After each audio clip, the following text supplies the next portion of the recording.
Hey guys, I want to go through my Matthews lift, everything top to bottom. This is the ElkShape stabilizer kit that we do with AEE. They're on the website. The reason why I don't run the bridge lock is because I love a 10-degree drop. You can't do that with bridge lock. I do like bridge lock bars. They're awesome. But this is a 15-inch. We have 2, 4, 5 ounces in the front, 2, 3, 4, 5, 6 on the back. That's an 8-inch bar.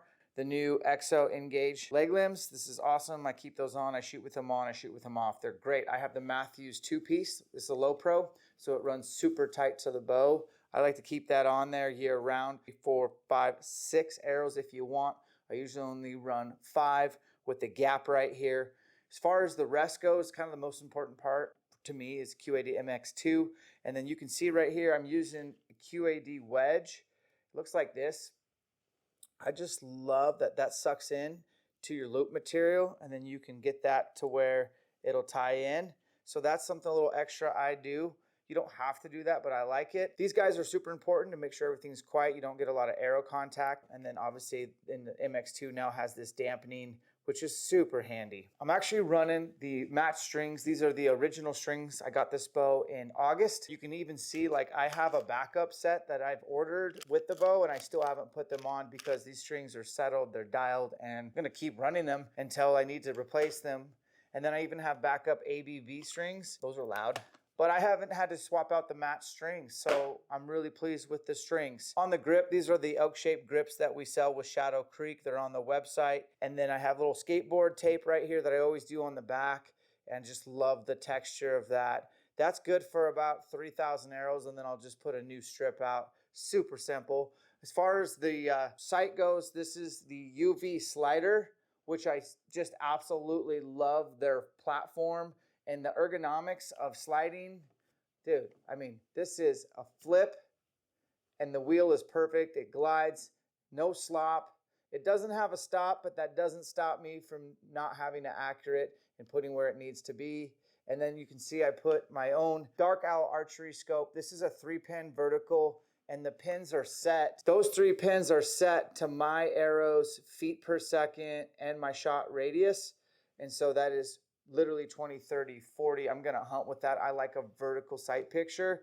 You guys may or may not like that. If you're interested, look, hit these guys up. They can get you set up on that. This is that new Earth riser tone, which is great. Ambush green limbs on top. I'm running the 75-pound mods with 80% let off. I did run the 80-pound mods for elk season. I will probably do that, but for right now, it's kind of off season. I'm more interested in getting reps, so I just backed down 5 pounds on the mods. We will ramp back up in August and throw the 80s back on and kind of start fine-tuning that elk arrow. I get a lot of questions about this. This is paracord 550 with just a simple knot. I just measured it to where I can get my hand in there. You can see that it's through here. This really comes in handy on steep downhill shots. Got a 1/4-inch peep up top, and then I have the Bomar nose button right there, loop material. This is what I'm using. Let's talk about release and arrow. I know you guys are into this. So this is the Too Simple. I've ran it the longest. I like a handheld. I feel like a handheld for me is a consistent anchor. And then once I'm there, there's no movement. I'm just pulling. And depending on how I grip like this. So this thumb touches my index. And then I slowly open my hand and pull. And I get great surprise releases.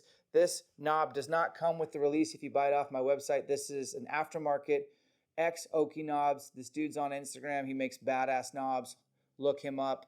But this is what I use. I love the shorter neck because a short draw length guy like me can maximize his draw length with a short neck as opposed to most of them will come out to here. So I like a short neck. That's why I love the Too Simple, and it's a 3-finger. For hunting versus target, I do all my target practice with an Easton Axis long range. I have shot a whitetail or 2 with this and had great results. This weighs 447. You have an ElkShape wrap that I cut. The wraps go down to about here. I cut this much off. The full size of the wrap weighs 8 grains, but when I cut that much off, I get it down to 5 grains. These are AE hybrid HPs. They are helical to the left, crazy IP4 knock, and then down here, I have an Easton titanium half out. They still make those. They're 55 grains. They look like this. I just hot melt them in. And then this is a 125 point from Smith Bros out of Oregon. And that is my practice arrow. My actual hunting arrow where I'm going to shoot animals this year will be an X10 Parallel Pro with the 55 grain half out with collar. This weighs 55 grains. Yes, it's aluminum, but I shot the mountain lion twice with this arrow and it performed awesome. And you can see I still have a wrap.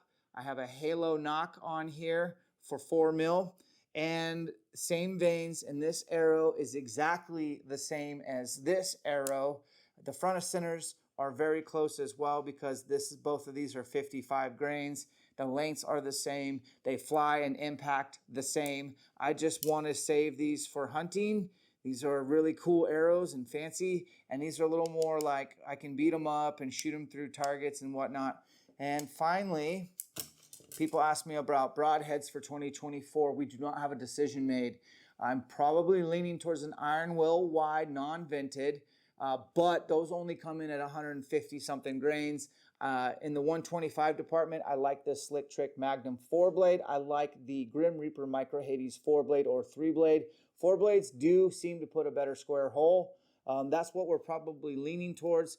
And then also QAD Exodus, whether it be swept or regular. Those are all, like, we've narrowed it down to those ones. So please don't tell me your suggestions. I appreciate it, but I'm doing my own journey. You do yours. Find out what gives you the most confidence. Thanks for watching Separations in the Preparation.